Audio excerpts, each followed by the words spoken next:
যেটুকু দেখেছি একবার জাস্ট বেরিয়েছিল সূর্যটা ক্লাউডের থেকে আর কি মুখ বার করে দিতে, আমি এসছি দেখা করতে।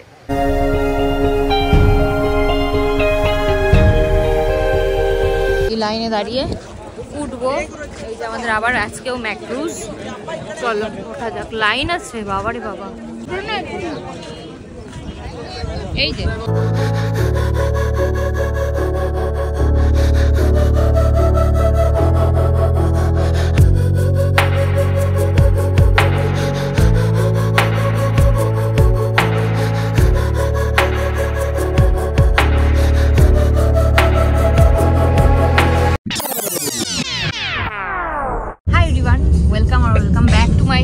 আবার একটা নতুন ব্লগের সাথে চলে এসেছি। ঘুটঘুটে অন্ধকারে আবার বেরিয়ে পড়েছি। এখন বাজে 4:45। আমরা যাচ্ছি কালাপাত্থারে সানরাইজ দেখতে। তো চলো ব্লগটা স্টার্ট করি আর সানরাইজিং স্টার্ট করি। চলো, কালাপাত্থার চলে তো এসছি, বাট সানরাইজ বুঝতে পারছি না দেখা যাবে কিনা, কারণ প্রচন্ড ক্লাউডি ওয়েদার। যদি দেখো উল্টো দিকে ঘোরাও তাহলে বুঝতে পারবে।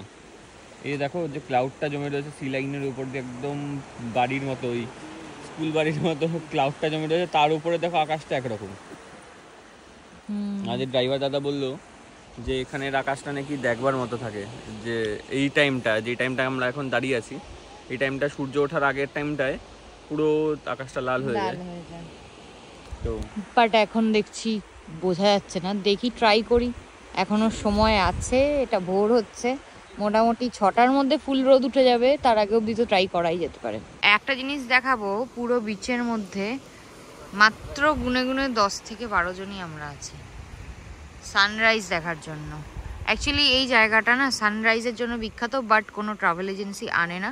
তো মেক শিওর তোমরা যেই ট্রাভেল এজেন্সির সাথেই আসো বা একা এলে তো নিজেই দেখতে পাবে, প্লিজ কালাপাত্থারে সানরাইজটা দেখো। আজকে আমরা নিয়ে এসেছি কি ট্রাইপড।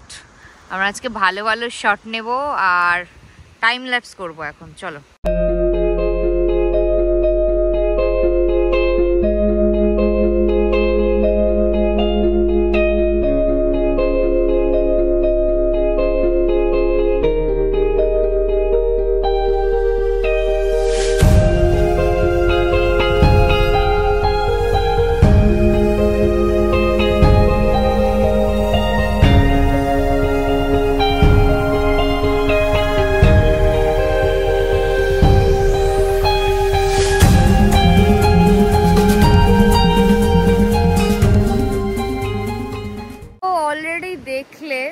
ক্লাউডি ওয়েদারের জন্য অত ভালো দেখতে পারলাম না, বাট যেটুকু দেখেছি একবার জাস্ট বেরিয়েছিল সূর্যটা ক্লাউডের থেকে আর কি মুখ বার করে দিতে, আমি এসছি দেখা করতে, ওইটুকুই দেখলাম। বাকি আবার এখন ঢুকে গেছে।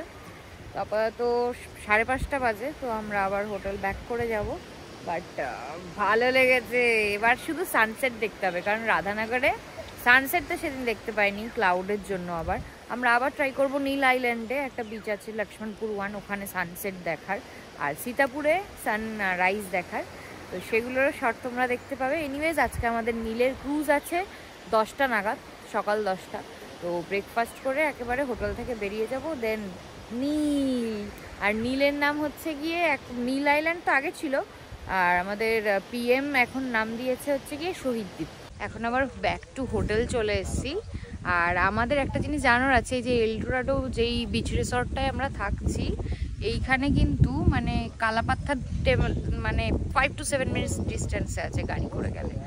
আর এই যে তোমার এই বিচটা দেখছো, এইখান দিয়েই মানে কালাপাত্থার এই সাইডেই আছে, মানে হচ্ছে কি কালাপাত্থারের পাশ দিয়ে যে বিচটা গেছে, ওই বিচের সাথেই আমাদের হোটেলের প্রাইভেট সি বিচ। তো এটা একটা ভালো ভিউ, এখান থেকেও সানরাইজ দেখা যেত, বাট কালাপাত্থারে বেশি আর কি ভালোভাবে দেখা গেছে। তো এখন আমরা বেরিয়ে যাচ্ছি হ্যাভলককে টাটা বলে, কারণ আমাদের এখন নীলে যেতে হবে।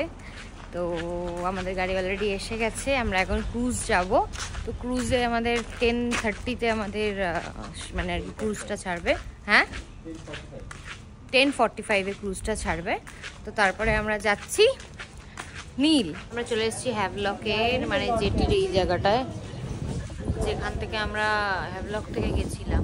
ঠিক আছে, পোর্ট ব্লেয়ার থেকে হ্যাভলক আসার পর এখন আবার হ্যাভলক থেকে নিলেই সেম জায়গা থেকেই যাব। আমাদের এখনো শিপ মানে আর কি ক্রুজটা আসেনি, তো আসলে উঠতে পারবো। আমরা লাগেজ সাবমিট করে দিয়েছি, এখন এই যে এই লাইনে দাঁড়িয়ে উঠবো। এই যে আমাদের আবার আজকেও ম্যাক্রুজ, চলো ওঠা যাক। লাইন আছে বাবারে বাবা। ফাইনালি আমরা ক্রুজে উঠে গেছি, আর 10:41 এখন বাজে। 1 ঘন্টা পর নীলে পৌঁছাবো এরকমটা লেখা আছে টিকিটে। আমরা চলে এসেছি নীলে, নেমে গেলাম, আর এখন লাগেজ নেব। এই যে লাগেজগুলো বার করে দিচ্ছে, তো লাগেজ নিয়ে আমরা আমাদের গাড়ির দিকে যাব।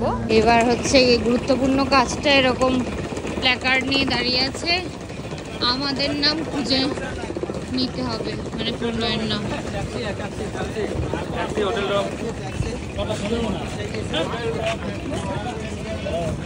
দেখো না क्या बोलता था। কোথায় প্রণয় সাহা? এই তো প্রণয়, এই যে চলে এসেছি ট্যাঙ্গো বিচ রিসোর্টে। এখন রিসেপশনে দাঁড়িয়ে আছি, আর আমাদের দিয়েছে ওয়েলকাম ড্রিঙ্ক, এটা খাবো। আমরা এই রোতে এই 3rd নাম্বার রুমটায় থাকছি। এই রুমটার ডিটেলস জানতে হলে যে ভিতরটা কীরকম দেখতে, কি কি প্রোভাইড আছে, আর কীরকম চার্জ পড়ছে, তো তার জন্য একটা সেপারেট ভিডিও আছে। আন্দামানের সব হোটেলগুলোতে ইনক্লুড করা আছে। এই ভিডিওটা ঠিক পরেই ছেড়ে দেবো, যাতে তোমরা পোর্ট ব্লেয়ার, হ্যাভলক আর এই নীলের এই প্রপার্টিটার পুরো ডিটেলস ভিউ পেয়ে যাবে। তো প্লিজ ওই ভিডিওটা ওয়াচ করো ফর ডিটেলস। আমরা রুমে চেক ইন করবো, এখন ক্লিনিং হচ্ছে। ছোটো কটেজ রুমটা নিয়েছি, কিন্তু যেটা তোমাদের বলার, এই আন্দামানে এসে যেটা ফিল করলাম না, রাধানগর বিচ আর হচ্ছে গিয়ে তোমার এই লক্ষ্মণপুর বিচ, এখানে না পুরো বালি এত স্মুথ, পুরো মাখনের মতো, মনে পায়ে লাগবেই না। কিন্তু আমার এলিফ্যান্টটাতে গিয়ে ওই বালিতে আমার পা আবার কেটে গেছে হালকা, ঠিক আছে, মানে হয়ে যায় না বালিতে ঘষা লেগে পা কেটে গেছে, ছুলে গেছে। কিন্তু এই দুটো বিচের এত মোলায়েম বালি, মানে স্নান করেও এর জন্য ভীষণ মজা। এখানে আমি রিসেপশনে ক্যান্ডেল লাইটের জন্য জিজ্ঞাসা করলাম, ক্যান্ডেল লাইট ডিনার তো হ্যাভলকেও করেছিলাম, ওটা 4000 বলেছিল, এখানে আবার একটু বেশি 6.5K।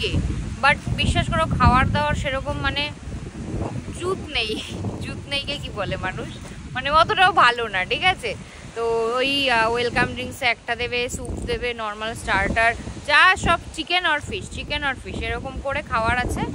আর এই যে এই জায়গাটা দেখছো, এই জায়গাটা দেখছো, এখানে ডেকোরেশনটা করে, মানে এই সাদাগুলো পুরো বন্ধ করে দেয়, এই সাইডটা শুধু খালি থাকে, আর এই ফেসে আর কি বসে তোমার ক্যান্ডেল লাইট ডিনারটা এনজয় করা যায়, এখানেই বসে বসে করে। বাট আমার বেসিক্যালি ক্যান্ডেল লাইট ডিনার করার জন্য ওরকম কম মেনুতে আর মানে চিকেন দিয়ে প্লাস এই নর্মাল মানে এটা খুব হেভি হাইফাইও সাজানো না, ঠিক আছে, খুব নর্মাল একটু ক্যান্ডেল লাইট দেবে, হালকা আলো দেবে, তো তার জন্য 6.5K আমি খরচা করতে চাইছি না। তাই আমি হয়তো ক্যান্ডেল লাইট ডিনারটা করবো না, করলে দেখি আজকে রাতেও টাইম আছে, কালকে রাতেও টাইম আছে, তো যদি করি তো অবশ্যই ব্লগে দেখতে পাবে। চলো, এখন আমরা হোটেলে লাঞ্চ করে এখন সানসেটের টাইমে এসছি লক্ষ্মণপুর 1 বিচ। এখানে সানসেট খুব বিখ্যাত, দেখো সবাই লাইন ধরে লক্ষ্মণপুর 1-এ সানসেট দেখতে যাচ্ছে।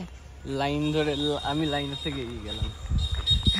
তো চলে এসছি লক্ষ্মণপুর বিচে, 1 বিচে, যেখানে সানসেটের জন্য ফেমাস। বাট এগেন ক্লাউডি ওয়েদারের জন্য আমরা সানসেটটা আজকেও মিস করে যাব, খুব অল্পই দেখা যাচ্ছে।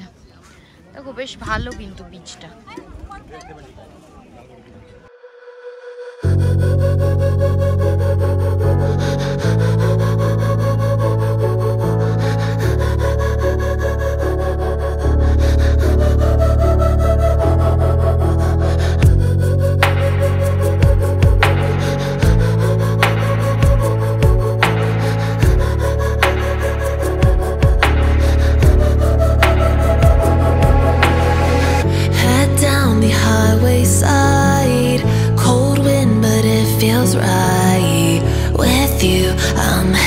Breathing feels like I'm lucid dreaming. I'm not usually the type to rush into the night.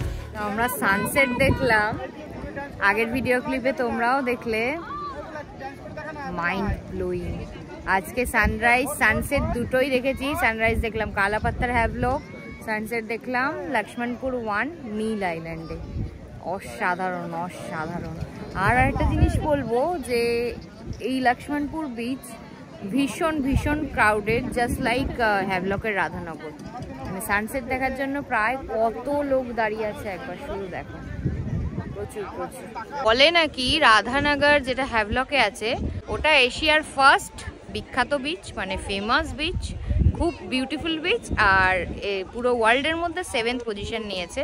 But trust me, যদি তোমরা লক্ষ্মণপুর 1 আসো, আমার মনে হয় রাধানগরকে ভুলে যাবে, কারণ লক্ষ্মণপুরের 1-এর ক্রাউডটা ঠিক এরকম, সবাই বসে আছে সানসেট দেখার জন্য, মানে অনেকটা ক্রাউডেড, অনেকটা।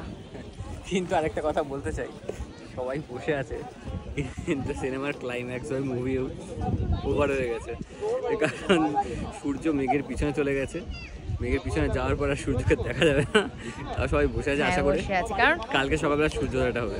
ওয়েদারটা খুব সুন্দর, ওয়েদারটা জাস্ট দেখো, মানে এত সুন্দর ওয়েদার। কত লোক দেখেছো, অনেক লোক আছে। আর এই যে গাছগুলোর জন্য আরো বেশি বিউটিফুল লাগছে এই বিচটাকে।